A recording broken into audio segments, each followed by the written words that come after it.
You are actually in that state right now. Question. Thank you for your website and postings. They have been enormously helpful to me and are the clearest writings that I have read. I find it increasingly easy to turn away from thought and return to existence awareness.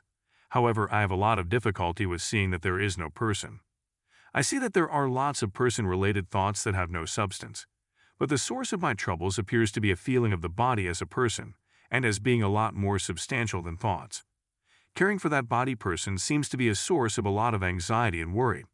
Also, it seems easy to return to awareness because it is there, whereas the investigation into the non-existence of the person seems to get bogged down in confusion just because it is about non-existence.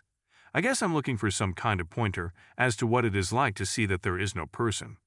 An example of the kind of pointer that I am thinking might be like what happens when you are on the verge of falling asleep.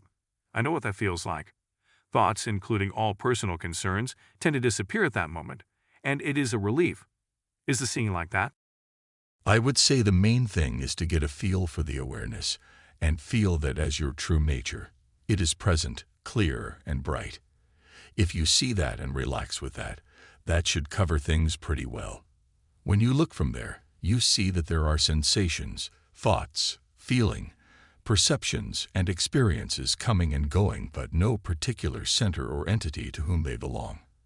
They are just arising in the spacious clarity and presence that you are. Before we see this, we often imagine ourselves as some limited person with attributes.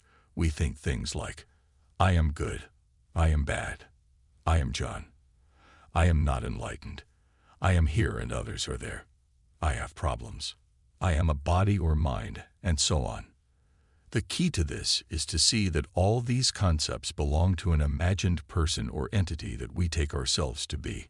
Yet when we look, we cannot really find any tangible center, entity, or person at all. It is a complete fiction, an assumption, and that is the source and beginning of our suffering and imagined bondage. The body is just a collection of elements, cells, chemicals, processes, and so on. There is no particular center or I in it, really. So everything appears and goes on just as before, but there is seeing through the false idea of being a separate person or entity, and a recognition of our true nature as awareness or presence itself. Life pretty much rolls on as before, but the core of separation and suffering is rooted out through the investigation and clear seeing. You are actually in that state right now. We always were, but just didn't realize it. Till now.